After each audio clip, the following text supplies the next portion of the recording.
All right, well, here we are on the threshold, the doorstep, the start line to 2025. So a new year, and so it's time to do some things a little differently. So we're gonna kick it off with a live stream. So welcome in, everybody. I know a lot of you, if you found me on my channel, you know who I am. I'm Straight Six Fan. This is a thing I've done in the past, the Hangover Hangouts. That's a really old reference because there used to be this thing called YouTube Hangouts or Google Hangouts. That was a great live stream platform. And then they decided, hey, it works too good, so we're just going to evaporate it. And so then all these things. But we've got the band back together. So we have down below me, I'll let Jason, you introduce yourself, and then we'll kick it over to Dan.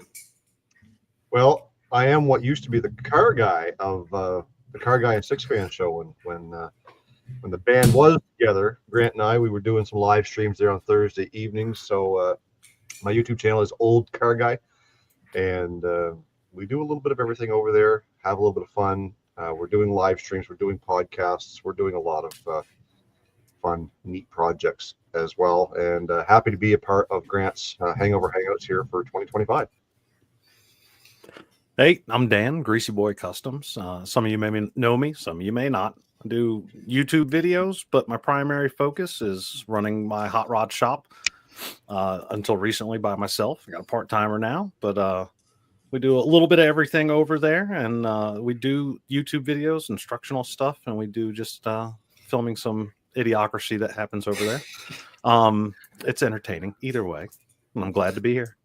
Well, and what's fun about this whole YouTube experience, right? So I'm going live from Kansas, Dan's in South Carolina, and then Jason's just on the other side of Maine in Canada and New Brunswick. So that's what's been fun about this whole YouTube journey. In 2025 for me, March will mark 10 years, which is weird for me to think. And so I think that's what I want today to be about, is just reflecting on all of our YouTube journeys, how different it was when we started to it, where it is now. And just kind of, a new year is always a good time to look ahead, obviously, and goal set, do all those fun things and look back. I just looked at my stats before we went live, and I was a bit surprised. You can finally click on the 2024 and it'll tell you this stat is X% above or below what it was in 2023. And I was actually really surprised. All my stats were lower than 2023, and I would have guessed this was a much more successful year than 2023. Financially, it was made more money than 2023, but views were down, subscribers were down, and all that stuff. But anyway, let's just go around the horn, and Dan, why don't you start? How long ago? When did you start your YouTube ride? Actually, YouTube just messaged me to remind me it was my anniversary recently. I think it was 7 years, and I had no idea what I was doing when I started. I still don't think I really know. I've gotten a better grasp on things, but I didn't really know what I was going to do content-wise when I started. I thought I was just going to, just film random things because I have like 400 hobbies. And then obviously automotive was the natural choice because that's my main deal. But I did some music stuff for a while too. I did like guitar work and builds and amplifier stuff, and it took off. But if you think the automotive world on YouTube is judgy, just go do anything with an instrument. So bad. One guy commented that my hands were dirty. That was the only comment on the video. He's like, I can't believe you're playing with dirty hands. They're not dirty. They naturally look like this all the time. They don't get clean. And so, Jason, how about you? When did you start? So on the 18th of January, it'll be 8 years for me. And 2024 by far was probably my biggest YouTube growth year, not just with subscribers, but with views as well as income, which is really kind of, I don't want to say forcing me, but allowing me to reflect more and more on what worked and what didn't in years past. Okay, so why did we gain so many more subscribers in 24 than we did in 23? Why did we make more money? What content did better? And I've got a list of videos that do well, and like 90% of what I do is just kind of a vlog style. Here's what I'm working on. This is what we're doing today. No real direction, and those videos do very poorly. When I have a video that's thought out, and I know exactly the points I need to hit. There's a little bit of research behind it, this and that. Those videos, in the long term, do quite well. So in 25, I'm going to pull back somewhat, probably about 50% of the vlogging style, because I still enjoy doing that. I still just showing, messing around in the garage, working on junk and this and that. But if I want to set goals for certain things, then I've got to be more direct. And I don't want to even use the word scripted. I hate using that word for doing stuff, but almost, if you know what I'm getting at. So purposeful videos of like I only use car dealership for those who don't know. So when it comes to doing videos under the umbrella of is blank the best used car, those videos over time do very well. In fact, just about 2 weeks ago, I had my second one, or my third one, hit 100,000 views. So those videos do well, and I've got to focus more on the videos that do well for growth, for income, for getting my brand out there. So I'm sitting at just a hair under 36,000 subscribers, and by rights, I would love to see 50,000, if not 100,000 this year, if I can push it hard enough to say, this is my focus, this is where I want to grow, and this is what I want to do, and let people know what I'm doing. Well, and Dan, I know you had some dogs barking in the background, so if there's anything you wanted to add, by all means you can, but I was just going to add to that, Jason, knowing that is blank the best used car, maybe a good strategy there is to intentionally weave in all those videos just a little teaser shot or a little reference to your active project at the time. Like, and of course, I mean, that doesn't compare to Dale Jr. over there, but the seatbelts over here on the Chevy Crew, like maybe there's a way to always, like, that way, if those bring new people to you, you can help remind them you do this other stuff in the background. But Dan, was there something you were wanting to add there? Well, I was trying to, but my two dogs won't shut up. I'm sure there's a leaf in our yard that's not supposed to be in there. So they're down there making all kinds of racket. But I do want to add on to something that Jason was saying about how his videos where he presents a question to the audience, when I do those, they also seem to do well, because one thing people on the internet love to do is give their opinion. And when you open that door for them and say, no, I want your opinion, they seem to interact very well. And I'm kind of in the same mindset. I'm going to be backing off on the vlogging stuff a little bit.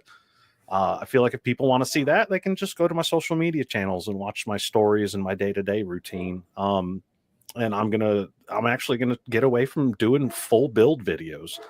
Much like the builds themselves, they're time consuming, and you end up with 20 parts to a video, and God forbid a project gets slightly derailed and everybody's like, oh, where's the project at? So the videos I found this past year in 2024 that did best for me were short informational videos. I did one on wiring up a Ford 3G alternator in a hot rod and how to do it correctly with eliminating the dummy light using a resistor in line. That video has gotten more attention than I could have imagined. And I also write tech articles for Right Rod Magazine. So I'm going to start tying in my tech videos with the articles that I write, so the people who read the articles can go actually watch the video on it if they want as well. And that's been a huge boost to my platform also. But we're shooting for something different in 2025. We did great in 2024, and I want to keep moving in that direction. Well, I always joke. So we'd gone around the horn and talked about our kickoff year. So we had 2017, 18, and 15, if I remember. Did I get that right? Or Something it was like that. 7 and 8, so 5. Yeah, something like that. Yeah. Anyway, I always joke, like, at least when I started and when we all started, of course, I think we all our crossroads probably happened with the new thresholds or the new requirements of the 4,000 watch hours and 1,000 subscriber hysteria. So, but at the time, it really felt like, I always joked, it's like the graduating class of, you feel like you kind of come up in the ranks with these buddy channels. And so that's really what today feels like is, we were all in high school at the same time, trying to figure this all out. So, but I'm curious to get your guys' opinion. Like, what do you think worked really well back then that just absolutely won't get you anywhere today. Like I know obviously there was the big thing there for a while was the metadata. So you were always wanting to tag, get all this. So like search engine optimization, if somebody wanted to searching for G bodies, this little, and then we found out over the years, like they basically did nothing for you. So I stopped populating tags. I know that's definitely one of those things, but self-admittedly on my end, I always say if you watched my end of year review, like I know this is you only get out what you put in venture, and I haven't been putting in the time recently. So I look at both of you guys, and you guys have made some strides here in the recent past. So it's kind of interesting. I feel like I should be taking notes on whatever you guys have found. Maybe did work for you recently. No, I actually looked to you two for this stuff because I met you guys through watching your Thursday night show, and that's when I was really getting into it and actually like putting in an effort. And the stuff you guys were talking about is what gave me all the get-go and the advice and watching it along the way, and the people I've met from there, like you guys, that also YouTube, watching them. But I haven't seen a whole lot of change of what works and doesn't work. I think I've just figured it out a little bit better. The tag thing, same thing. Everybody's like, oh no, you got to put the tags in there, and you do that. I put like a couple in there. I don't list 40 of them. There's no point. I try to be more purposeful with the title, but I haven't really seen a lot of things that work now that didn't back then. It's still the hot thing is still, it seems like the whistling diesel mentality where, don't be a jerk, but act like a jerk on TV, and it draws attention. So Shock and awe. Exactly. And just like when people do their thumbnails, you want your thumbnail in your video to be attention getting. And they'll always mislead you with the title. They'll be like, oh, Ford Motor Company shutting down. And then you watch the video and that's not it at all. It was just something, they just hooked you with the bait. That's it. Yeah. And it works. I don't think it works any less than it did years ago. I think it worked like that years ago as well. But I'm curious to hear what Jason has to say on this. Well, I think that the long and short of it is that there's three big things that simply haven't changed, and that is titles, thumbnails, and that first 30-second hook that you get into your video. Those things have been stayed true to YouTube the whole time, and most people can seem to nail that stuff down. It's the after the 30-second hook sometimes that things just go bloop and dive off. I am reluctant, unlike you guys, to not tag in my videos just because, there's people that say it works, there's people that say it doesn't. I just don't think I'm ready to let go of the fact that it may work. It's not going to hurt.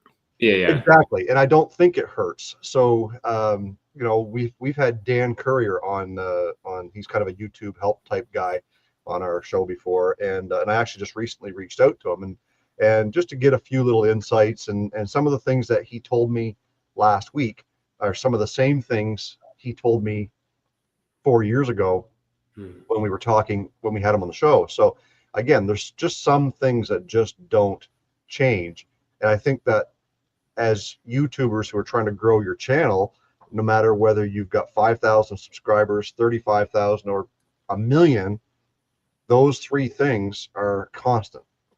And I think we need to focus a little bit more as growing or budding YouTubers, that we need to be focusing on things that don't change. And I think that the more that we get better at our thumbnails and our titling, and that first few second hook in the beginning of your videos, we're going to continue to grow and learn more of things that work and don't.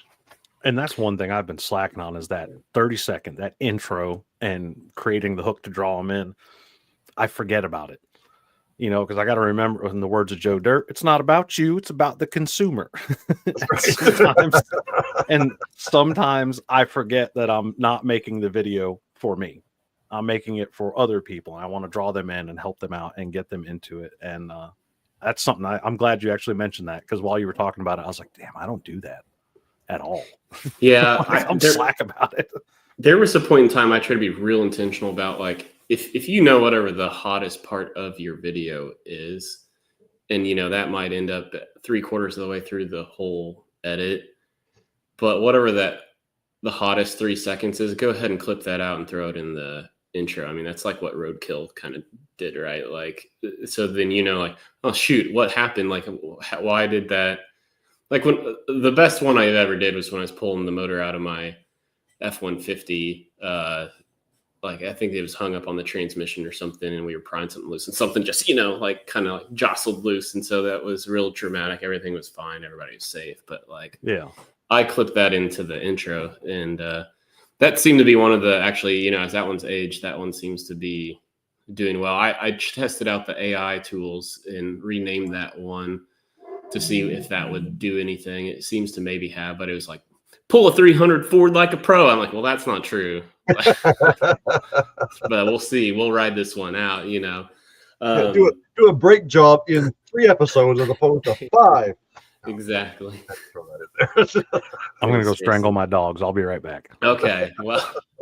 Well, Jason, I had another one I wanted to lob out, but we'll wait for Dan to get back. But on your topic of the tags, it's a good point. Like, if it doesn't do any good, the extra 45 seconds of effort, right? Like, okay, so I wasted 45 seconds for nothing. But one of the things I'd heard, and this is probably again about that same era 4 years ago, was the tags, if you're thinking of them as metadata, they really aren't any good unless you know for sure, like, the same words you're using there, you verbalized and said in your episode. Like, if I'm not saying lowering your G body through my lowering spring video, and I'm saying lowering your Grand Prix, throwing like lowering your G body in the metadata probably isn't, or in the tags probably isn't doing any good, because it can't, YouTube's always looking for patterns. As many times as you can line up the same thing, like said words, typed words in the description, in the title, like, it's going to strengthen and acknowledge that. Yeah. So sorry, go ahead.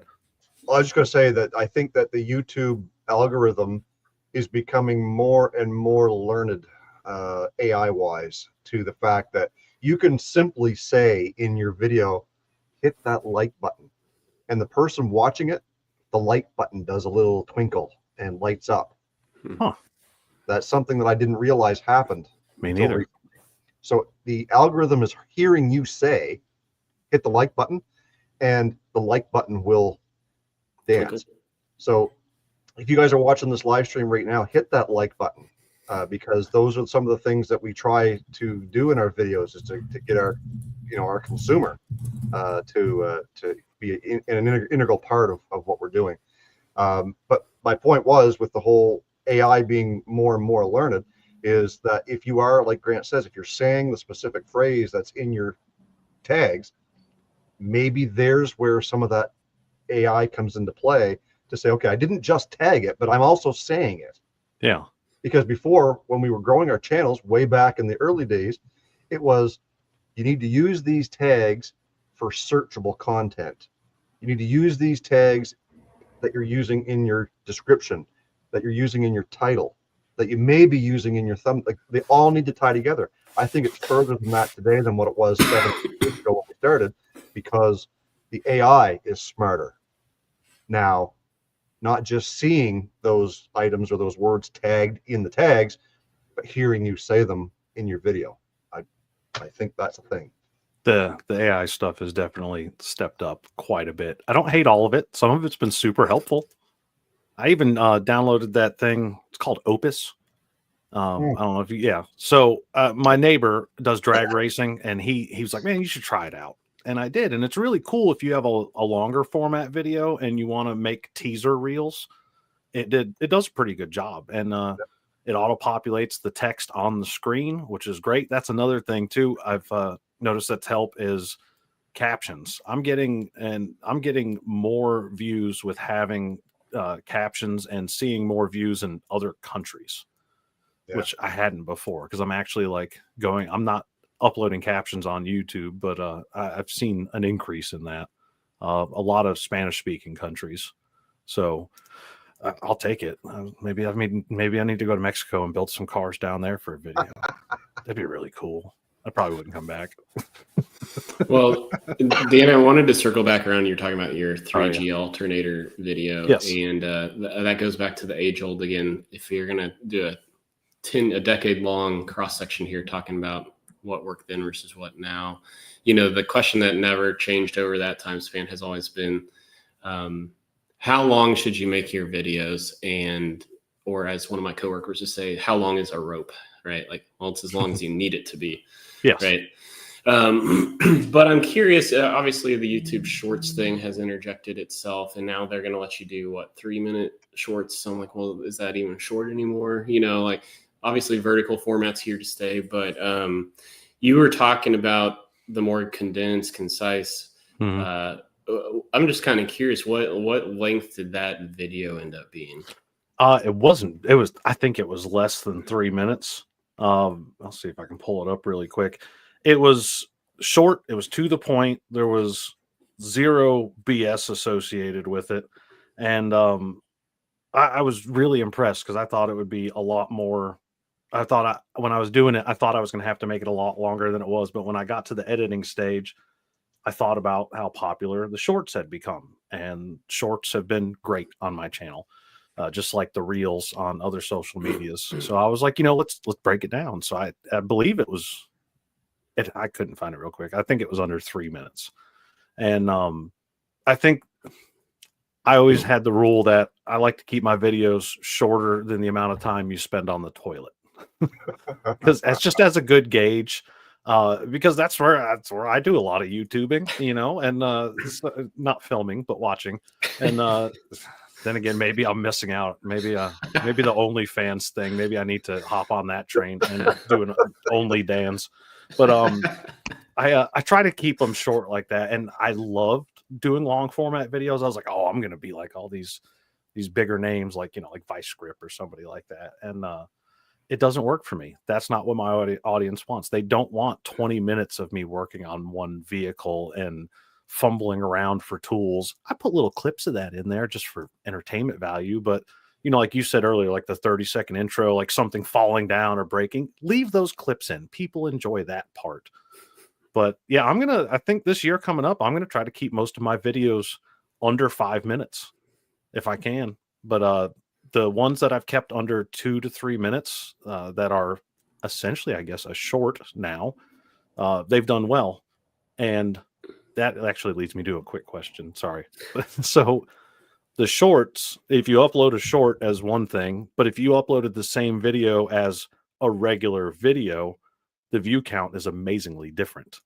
When I upload it as a short, I get tons of views, and I can take that same video and upload it as a standard video and not a short, same length, same material, nothing has changed, and it gets no traction. Yeah. I don't know how that works.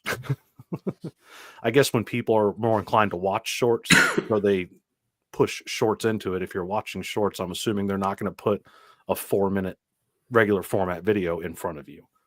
Yeah. But well, I heard, at least I think it was in the last year, that shorts now they have a ability where you can like link to the long form from the short somehow. that would be And so I think that's the trick, Dan, is maybe your long form is slightly longer, right? Like the 3-minute short's a 4.5-minute video or whatever, because it's got a little more context or something. But yeah, you make sure you're going back to that intentionality thing, like right at the end, you're like, and if you want to find out more, if you want to learn more, like click this link, and or something. Maybe that's the trick. Well, and I guess when you also with doing the shorts too, I've noticed that when you upload the short via your phone, mine doesn't give me the opportunity to go in and add things like those tags in the tag section and location and things of that nature. I always end up I load them up on my phone, and then I have to go back to my laptop, and then I fill that information in on the backside. And that seemed to help out quite a bit. But I like what you're saying. I'd like to do like a minute and a half short, and then have a longer format video and be able to link it directly to where people don't have to think about how to get there. There's the link, click it, go. I think that would help out tremendously. Well, and I think like Ryan's mentioning in the chat is that like you get a lot of these channels, Vice Grip, Junkyard, Mortski Repair, a lot of these guys who do the 1, 2, and sometimes 3-hour videos, they are poignant. They keep you, they try to keep you intrigued. There's something always changing. It's a project from start to finish. Even their 3 or 4 or 500-mile trip back home whenever they get these things running. So, but that's what their clientele has become accustomed to when they tune into those shows. Okay, the new Vice Grip Garage is out. All right, some point this week, I've got to set aside a couple of hours to watch this thing. No different than if you decided that you wanted to go watch a movie. But people are doing that, and that's what they come to expect. And I'm sure that their view duration on their videos is through the roof. People don't expect that coming from my channel, although I have tried with 1 hour edits, which literally are, to me, are a 2 or 3 day editing process to cut through the fluff. Because sometimes, you're just letting the camera go, or I do. So that one clip might be 45 minutes long, and you just got to sift through the 2 or 3 or 10 minutes of good content out of it. And I think, to answer the question of how long should a video be, there's no right answer. I think it depends on you. It depends on your channel, depends on your content, because if you can keep them entertained for 45 minutes, they're going to watch the 45-minute video. The problem is not many have the ability to do that the entirety of the video. I certainly don't. I will never say that I have the ability to do that. So having tried those longer videos, I do find that to get my point across, to get the project across, the work that I'm doing or whatever, that 20 to 30 minutes seems to be my sweet spot. Have I done shorter ones? Yep. Do I do a lot of shorts? I do at least one every day on all platforms. And those are videos that are driving people into my other videos, I believe. But everyone's a little bit different. It depends on your content. Grant, if the 5-minute videos that are working for you are working, then keep doing those 5-minute videos, because that's what people have become accustomed to when they tune in. Dan, if yours are the 3 to 5 minutes, or maybe you're doing a full project and it's a lot longer, people understand what they're getting when they come to you. Yeah. Right. And that's where I feel like I've fallen short, is I haven't been consistent in the content that I'm providing, in the lengths and exactly what it is. I think it's confused my audience. And of course, my looks are distracting to them as well. Well, and I don't think, like, from video to video, you as a creator need to be consistent, right? Because I think everybody understands sometimes certain things warrant different time lengths. But yeah, I just am kind of curious what the average consumer, because I'm with you, Jason. I couldn't tell you if I've watched an entire Vice Grip ever, an entire Morty repair ever. I'm pretty sure I have not. The closest I've come to watching some of those long videos is when I was up in the middle of the night, bottle feeding my daughter about 2-3 months ago. Like, I watched a lot of YouTube then at 2 a.m. What was it? Half-Ass Customs was building this like international truck rat rod, or an F1. I think it's a 48 Ford F1. That was pretty cool. I really got into that. But, like, if I'm not into it, like, and I really wonder if the bottom's going to drop out. I mean, we've been talking about this for years and it hasn't, but if the bubble's going to burst or the bottom's going to drop out of the fan base that it does like watching the 2-hour Vice Grip, like, I just don't know who that person really is. Like, I don't have 2 hours of my life to, like, it's not a Hollywood production. Like, I don't watch that many movies, period. Yeah. But I have a TV show on Sundays that I watch, and that's about it. I don't tune into full episodes of shows very often. One thing you got to remember is, when we were talking to Derek from Vice Grip Garage, when we had him on the show, is one of the things that he stated was that his career, what he did for a living before he did the YouTube, was he was an analyst. He was into analytics. He was into finding out what makes things work. And I guarantee you that somebody who does that, somebody with his candor and his comic relief and his whatever, who puts on a consistently 1 to 2 hour videos every week, does not do that if the payoff on the other end isn't worthy. So, yeah, absolutely, as an analyst, he's looking at that saying, you know what, I'm making an 1.5-hour video and I'm getting 80% view duration. I'm not changing a thing.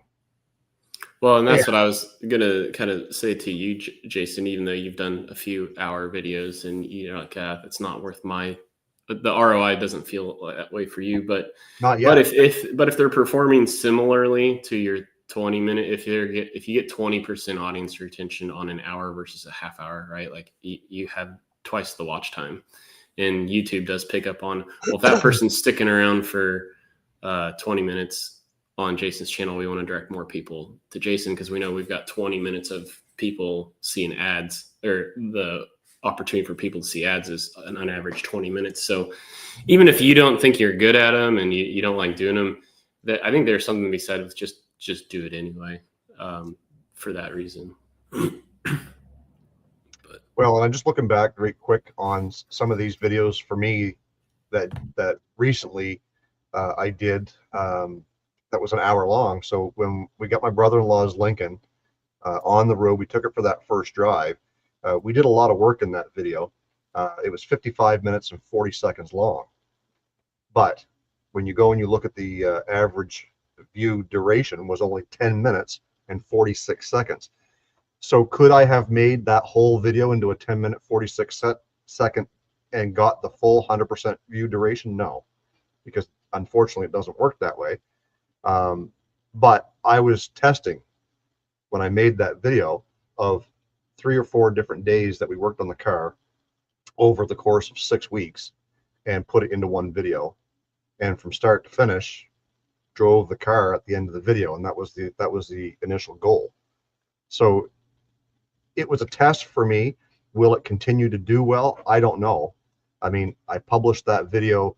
Oh, when was that? Back on December the 5th. So I published a month ago, and it's currently only sitting at 2,200 views. It's way more than I would have got. But I would have expected, certainly would have expected everything to multiply. And unfortunately, it just doesn't work that way. And then again, it's just something that I'm learning as we go along. Yeah. No, and you know, I did those long format videos, and I hoped I would lure more people in with it because they would be interested in it. And none of them I did got any traction, and I just assumed it was me and I was boring. And that's probably still it. But I just to jump back to something real quick, I did look up that alternator video. It was longer than I thought. It was 4 minutes, and it is my most watched video that's not a short. And the second most watched one below that is about how to find top dead center. And I think that's when I look at videos, I have to use YouTube videos. I had to do door cables in a Toyota Sienna sliding door yesterday, which I don't recommend doing. That was really stupid. But I had to watch a video on it because I don't have like Mitchell on Demand or, All Dad or anything like that. It's not financially worth it for me to invest in something like that. And looking up YouTube videos, and all of them that were like an hour and a half, 2 hours long, I had no interest in watching those. But then I found one that was a couple 5-minute videos. It was 4 5-minute long videos divided up. And I was like, oh, there we go. Golden. A lot more mechanics use YouTube than people think. And I don't think there's anything wrong with that because why wouldn't you? But most of us also don't want to watch a 2-hour video on how to do door cables. We don't need to see every single bolt that comes out. We don't need to see a breakdown of each part that you bring out. I just want to I want the cliff notes, and I want it to go quick. Yeah. So when I do instructional videos, I try to do it like that. I try to keep it quick, the pertinent information, no BS. And then if people want more information, I try my best to respond to questions or comments. And I think that's the best I can do with that. One of my best videos along those lines historically was how to rebuild a Motorcraft 2150 in 3 minutes. And I had never rebuilt a single carb in my life before I shot that video. Is that the top of it behind you on the wall? Yeah, that is actually. Well, no, that's that's a 21 or a 2300. It's a 21, but I found a bigger one from a Jeep, an AMC Jeep. So that's the original one from the Fairmont. Yeah. Sorry, I didn't mean to derail you. I guess it's that way. I'm looking at the mirror on my screen. I keep saying it's over there when it's over there.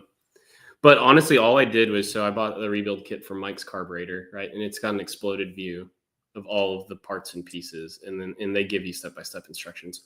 I literally just followed that, and I didn't even talk through it. I just tried to set the camera up in the most meaningful possible way, did the step, and cut that as tight as I possibly could. And I literally just took their instruction sheet and it was like one, like, place gasket. Like I didn't even talk. I just subtitled everything, it was literally Mike's carburetors exploded view instructions in video form.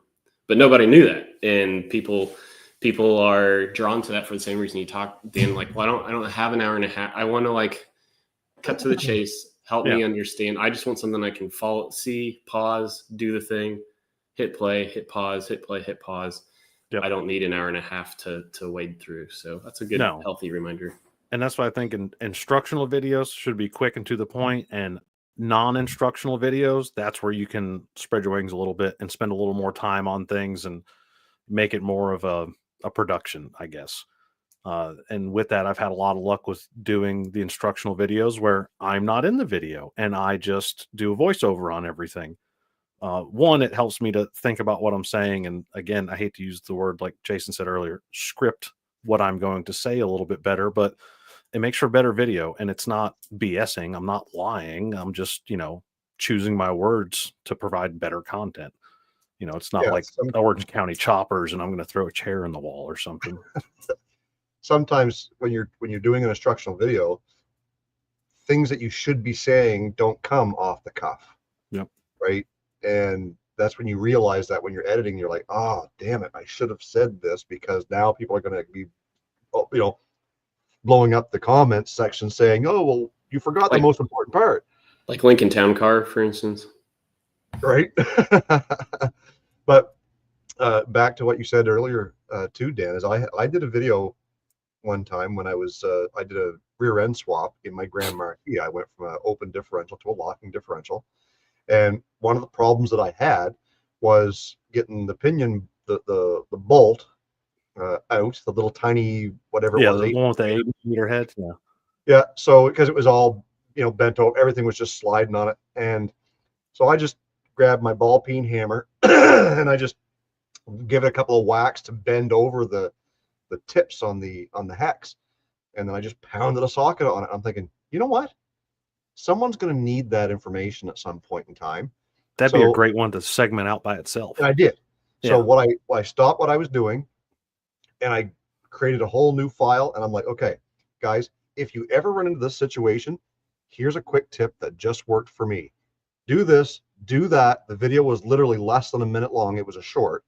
And look, 99% of the comments are, thank you so much. I didn't know what I was going to do, blah, blah, blah. And people need to see that fix just as quickly as that. They don't, like you said, when I go to YouTube looking for information on common problems that I've never come across before, I'm looking for that one that's 2 or 3 minutes, not the one that's 20. Yeah. If I Googled spider gear pin bolt won't come out and yours came up and it was a minute long, that is the first one I would watch. Absolutely. No, I think that makes total sense.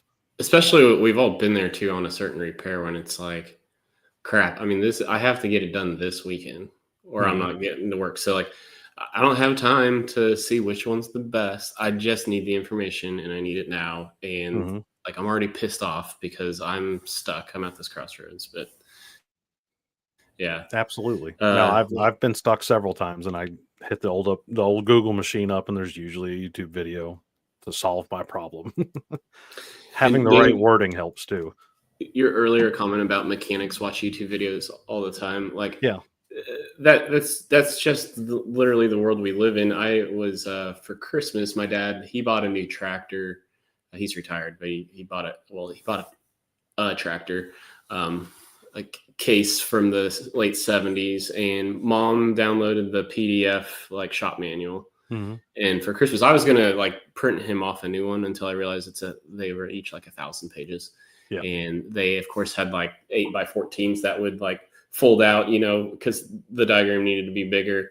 And so I was doing the math, and I'm like, oh yeah, I don't know if I'm gonna like, I don't know, 300. So I found a set of old shop manuals, of course, on eBay, and he loves them, and that was the analog 1979 version of mechanics having YouTube videos. I mean, whoever spent the time to draw all of those exploded diagrams, like the illustration, like the quality of the illustrations back then, like those were hand-drawn drawings.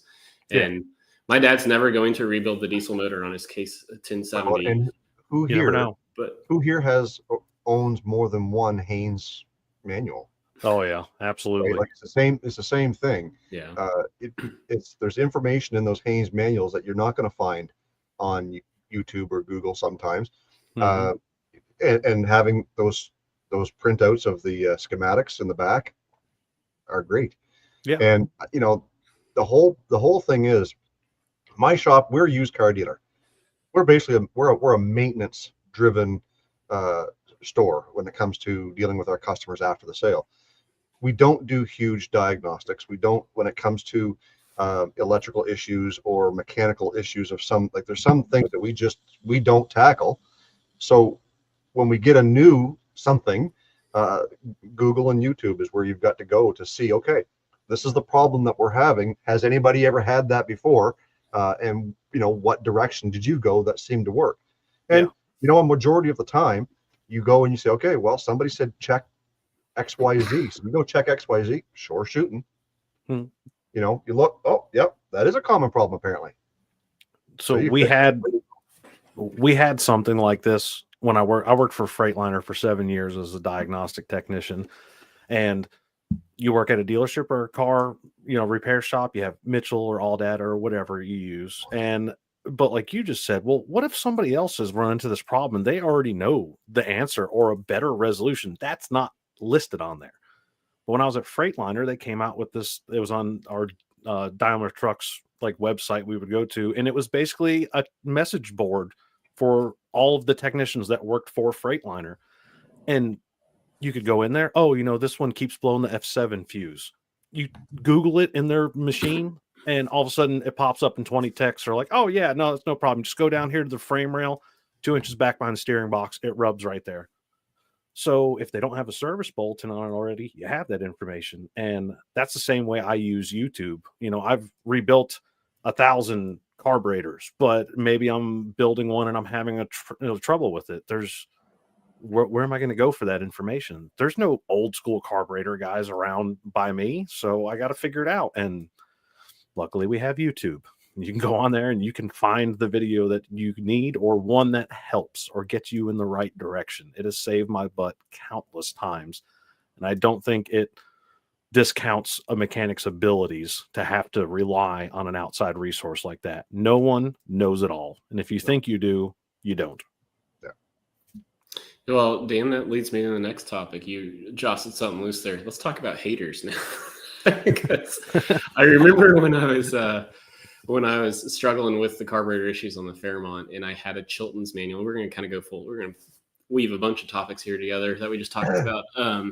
I had a Chilton's manual for it, and it had this one diagram, which was for the firing order for a 302, and then it had one for a 351. But below the 302, it had this really poorly written like disclaimer paragraph. Like normally it's going to be this, but in certain instances you need to, default to the 350. Like some, and it wasn't that issue where when they switched to EFI,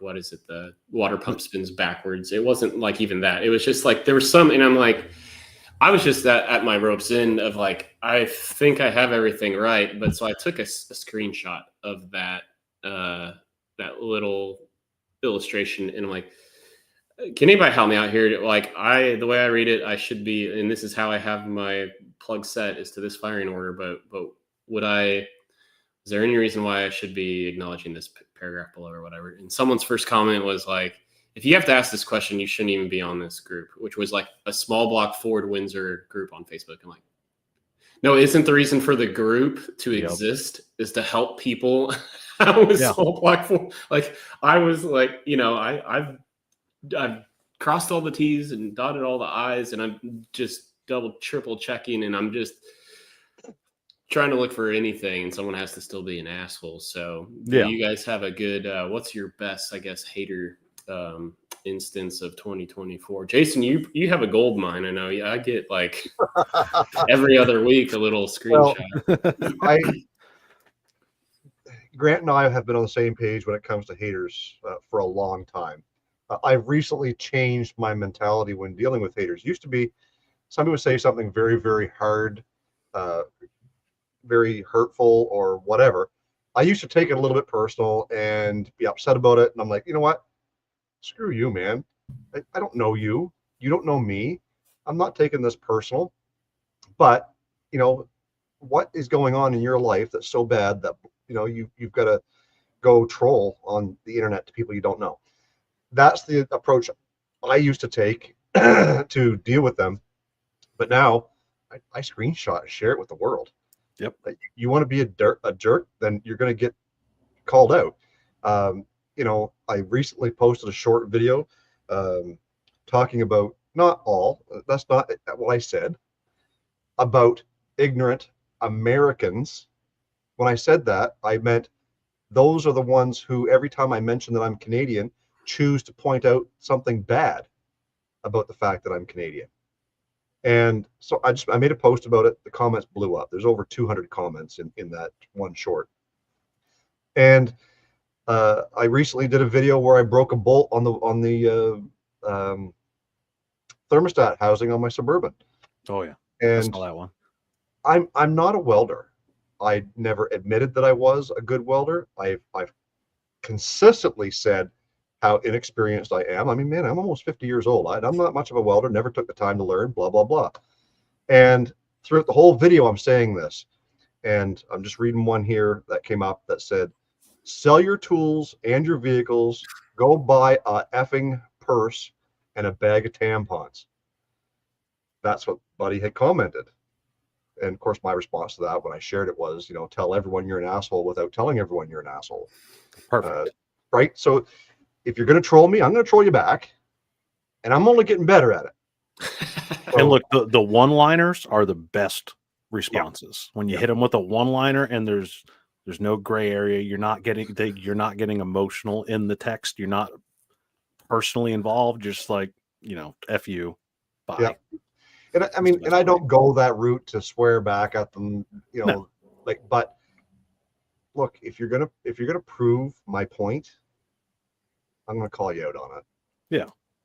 But there are haters. There's a lot of people, surprisingly, that will turn around when you call them out on it. You know, like they say something. Again, you know, we all know you can't read emotion in a text. It's just words. It's just letters, black and white. But when somebody says something and you read it and you're reading it in a tone that it may not have been meant for, you take offense or you react to it. And so you call them out on it. And then once in a while, you'll get, I get emails when somebody comments back on a reply. So I go back, I'm like, Buddy's, you know, coming back with his tail between his legs. Oh no, I didn't mean it that way. Oh yeah. Or he's trying to, you know, backpedal. So I enjoy the hate comments because I'm enjoying replying to them and calling them out on it. But one thing that we've always said right from the very beginning of doing YouTube is there's a growth process in dealing with certain levels of your YouTube career. And one of them is dealing with people who are haters. Mm-hmm. But guess what? Haters are watching your shit. Yep. A Regardless. comment is a comment.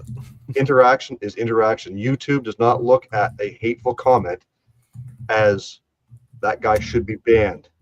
They look at it as, well, he interacted because of something he saw or heard on this video. Mm-hmm. And when I come back and reply to it, YouTube doesn't look at like I'm calling him out. They just say, oh, well, he's doing very well at replying to his fan base.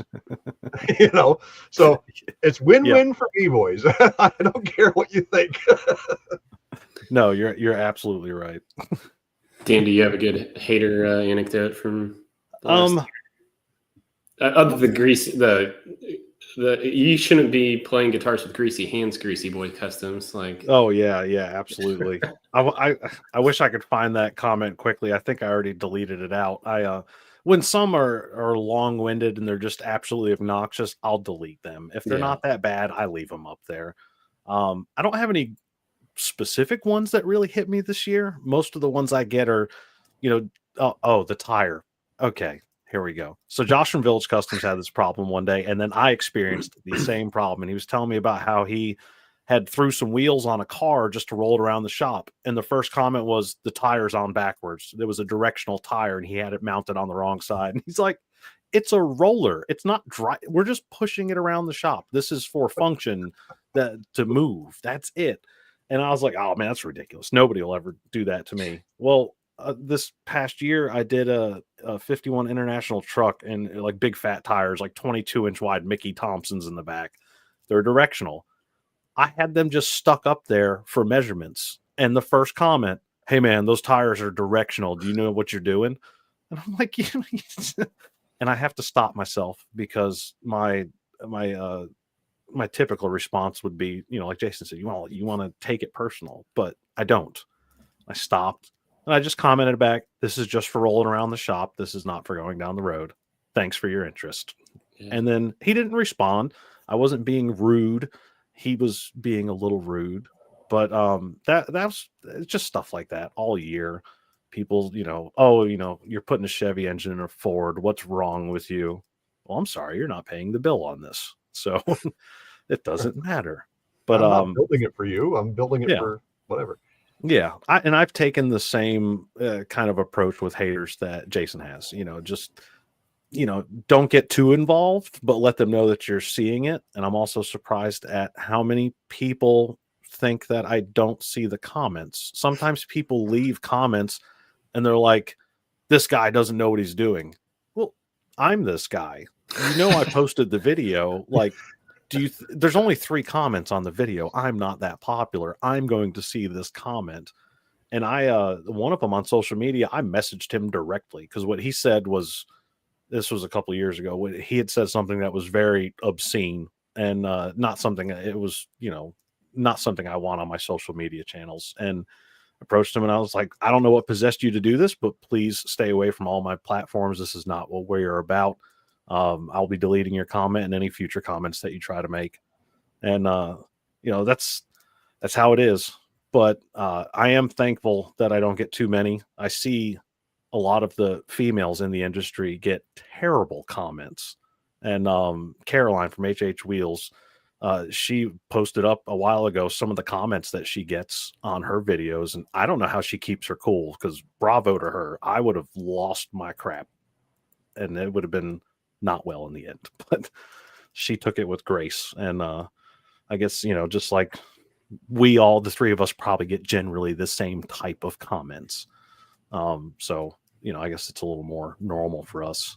Also, I grew up in a house with a blue collar dad who told us, jokes he shouldn't tell us when we're 8 years old and things like that. So not much bothers me. I have a pretty tough skin. Well, I think like when I look at my comments and I don't know, it's a thing that I've learned that I have in me that I never realized was a thing before. I hate attended notifications. Mm-hmm. So when I go to my comments in YouTube Studio, I don't like anything in there. So I'll spend at least once a day, if not maybe twice a day, just scanning through the comments. Every comment either gets a heart to acknowledge that I've seen their comment, or I reply. Yeah. Because simply I don't want to forget anybody. Yeah. But B, I don't want the notification in there. So I'm constantly going through, like yesterday or 2 days ago when I posted that video about the American haters. Yeah. Like I was just constantly just like notifications would come through like 10 at a time. Yeah. It's heart. And if it was a bad one, it was screenshot and a quick reply. It was like a constant battle. But I hate having those comments left unattended. And I think that's good encouragement that, depending on the size of your channel, really can only last so long. Because clearly, if you start doing million view videos and tens of thousands of comments, you're not going to get to them all. So, but as it is right now, I am able to keep up with it, and I just make sure that everything gets gets a nod, whether it's just a heart in the form of getting that notification to disappear, or a comment to say, hey, you know, I appreciate what you've said. I don't appreciate what you said, or a thank you, or a whatever. Yeah. But at the end of the day, there's very few comments that I've had to physically delete. I don't delete much of anything. Yeah, I think less than 10 maybe. Unless it's absolutely like crude and disgusting. I'll just, you know what, buddy, delete the comment, block you from ever posting anything on my channel ever again. Yep. And see you later. And I think you can go into YouTube and see who those people you blocked are. Like you said, I think there might be 10 or 12 in there on mine. Yeah. And that's I'm cruising around 7,300 subscribers right now, and I do the same like you. Once a day, I go into I have the YouTube Studio app on my phone, and it shows you, you know, most recent comments you haven't responded to. And I'm like, oh, great. It puts them in order for me. Yeah. And I try to, like you said, I try to acknowledge their comment. And if it's a comment I can respond to, I try to respond. And I've even had people that I've had full-on discussions back and forth with it in the comment section. I'm like, just send me an email, or here's my phone number. Like, I'll message them directly. I'm like, just call me. And I have people at least once a week. I have a random person who has no desire to be my customer call me and ask me technical questions. And I can't say no to that. I always feel the need to help. I want to give them the information. The whole reason I'm doing YouTube is not to be a millionaire. It's because I want to keep the car culture going, and I want to encourage people, and I want people to be involved, and I want to answer their questions. I want to help them out the best I can. And even if they just give me like an attaboy, hey, I like that video, you know, I really appreciate it. Thank you for watching. And, you know, just something that small, I'm able to do that right now while my channel is smaller. And like you said, maybe I'll get to a point that I won't be able to, and then I'll hire somebody to do it for me. Well, before we get off this topic, I do want to say one last thing, and that is one of the reasons why I do keep my responses generally clean or poignant or whatever, is because your word is out there. If it's in black and white and it's on there, you've spoken for the whole world to see. Yep. And you don't want to be typing or saying anything that you can't defend or that you don't want out there. So again, that's just something to keep in mind. That, like, yeah, it's okay to get heated, but just remember, whatever you type on there, you are, you know, you're done. If the wrong thing. Yeah, they might call you tomorrow and offer you a TV deal. Cancel culture. They're gonna look back and go, well, let's go back to 2019 where you said these 3 swear words to somebody, and you know, posted a picture of you flipping them off. We don't really think you fit our program. We're going to take our $1 million deal and go to the next guy. Yeah, exactly. Which, you know, now that all these TV networks are stopping hot rod shows, we're going to see more of them on here. That's all. Absolutely. Yeah, that's another probably topic for another day. You could probably spend another hour on. Yeah, through all that, sorry, I had to go to the whiteboard because I was like, oh, you guys just remind me of so many things. I don't know if they're all that important, but the power of the delete button is very gratifying. Sometimes you're like, you know what, I can't deal with this today. Delete. You know, that was easy. Like, I'm all for free speech and everything, but the other thing that I always say is like, but I have free speech too. I can curate what shows up on my channel, and if I don't want this like bullshit showing up on my channel, I'm just going to delete it. We don't need this around here. Like when I was doing the top 5 budget build mini series, when I put the Mark 8 video out, someone commented like, how about you you were way off. How about you stick to cars you've actually built before?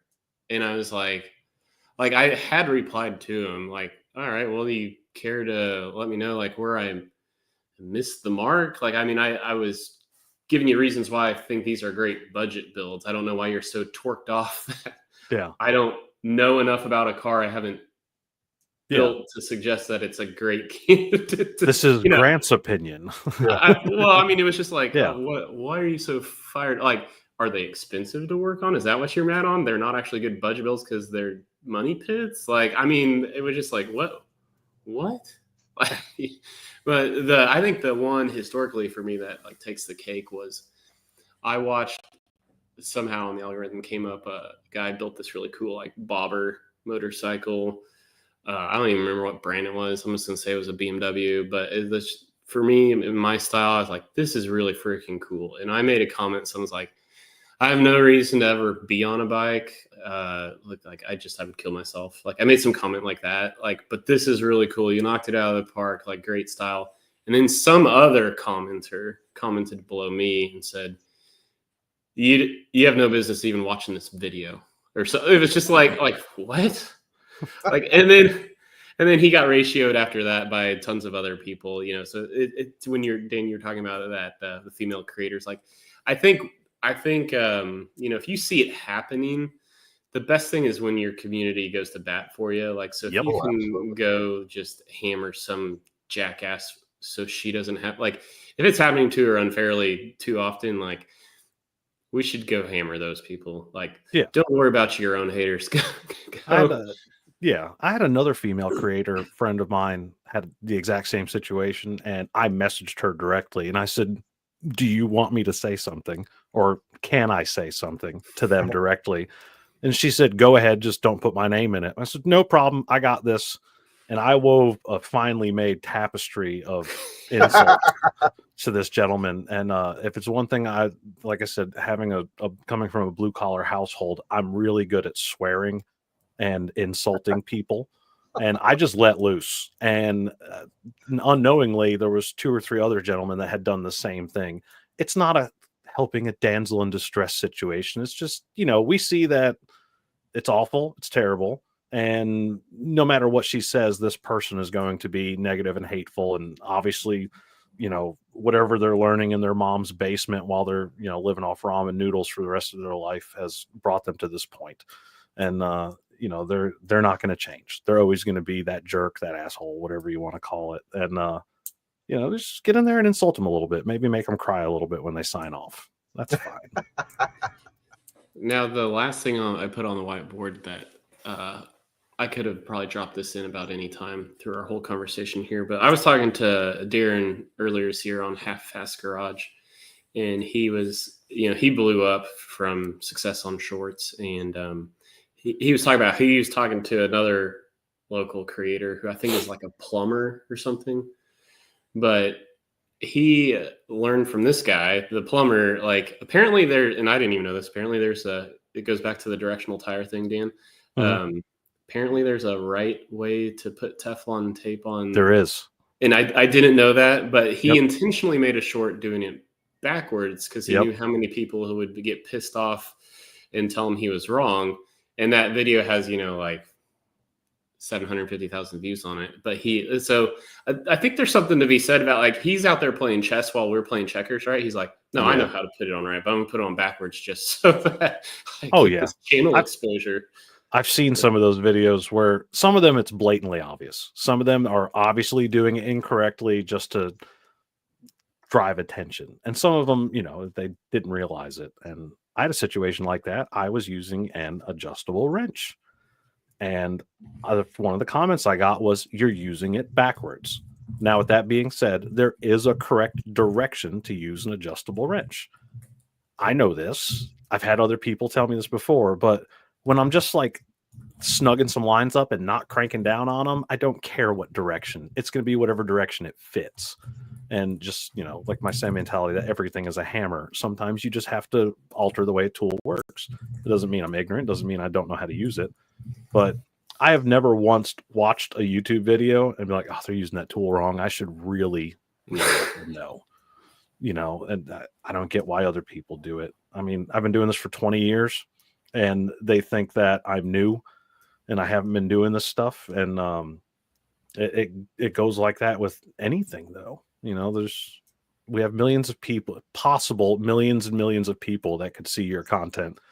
And I guess you just have to be prepared for that. But yeah, if I saw you using Teflon in the wrong direction, I wouldn't say anything to you. It still works as long as it doesn't unravel while you're tightening the fittings. Yeah. And I'm more of a fan of pipe dope because Teflon can shrink after a while, where pipe dope does not. I use those on air fittings. That's the way we're starting 2025 is dropping knowledge on pipe dope versus Teflon. Yeah. But so we've crested an hour, and I don't know what your guys is. I don't want to, make you feel like you're trapped. And if you have things you want to get done today, by all means, we can keep going for a little longer. But I always like giving people the out if they. I am going to have to take the out, unfortunately. Okay. Yeah, I've actually got a car, so But New Year's well- Day cruising. I'm going to go hit up, and Perfect. the missus is on her way home, and it's 55, so it's warm enough to take the roadster. Awesome. That sounds like a heck of a day. Yeah, Jason? hopefully. Yeah, I'm gonna have to squeeze out here too because it's 1:30 my time and I haven't had lunch yet. So Okay. Well, thanks for joining and enjoyed the conversation, and hopefully people in the chat got some good value out of it, and hope we get to do this more often in 2025. Wow, I said almost said four there, but Well, that's part of my 2025 campaign is to bring back the Straight Six Fan Car Guy show on Thursdays. I'm going to start a smear campaign if it goes Well, others. this is probably a good opportunity, Grant, to talk about just that. We have broken that news back before Christmas that the Car Guy and Six Fan is getting back together, but not as the Car Guy and Six Fan show. So we've created a new podcast style show that will be called The Breakdown, and it's powered by the Get Out and Drive podcast. So you guys who don't know, I'm a co-host over there on the Get Out and Drive podcast. So John and I do our thing over there, which is pretty much mostly just podcast style interviews, but we want to bring a little bit of that back over here. It will be hosted on the Get Out and Drive podcast YouTube channel, where myself and Grant will be the hosts, and you guys have probably seen Everything is Broken Garage in the comments. That's Ryan. Ryan will be our producer guy, helping us get all the background stuff looked after so that we don't have to slow down. Excuse me. Don't have to slow down and flip pages and bring things up on the screen. He can help us do that. So that is something that you'll see soon. We don't exactly know when. We were planning on doing something back in the fall. Somebody had a life-changing experience by having a baby. So we're not holding that against you by no means, but we just there's something that it's in the works, and we want to get this thing up and going for 2025. So if you're watching this, obviously you're watching this on Grant's channel, but if you're not subscribed to the Get Out and Drive podcast, head on over there and make sure you're listening to our podcasts. You're subscribed on the YouTube channel because that's where this new format is going to come to play. And at some point, maybe Dan will get you back to be a part of that. Yeah, I'd like to, and I really like doing these style setups because you guys have no idea if I'm wearing pants. No pants Dan. That's why we call him No Pants Dan. Well, we know I am. I had to get up and yell at the dogs. Everybody saw. Yeah. I was just going to say, I'm going to take your word for it either way. I mean, Yeah, I mean, whatever gets the views up, I'm here for it. Well, you can also find him on onlydans.com, like he said. Oh yeah, yeah, Greasy boy Dan. yeah. Don't watch the welding video; it didn't work very well. Too many hairs got singed. Oh, yeah. Well, boys, thanks again, and Happy New Year, and by all means, hopefully 2025 is fruitful for you guys, and we'll hopefully we can do it soon. Yeah, same to you, man. Thanks for having me on. We'll see you guys later. Take care.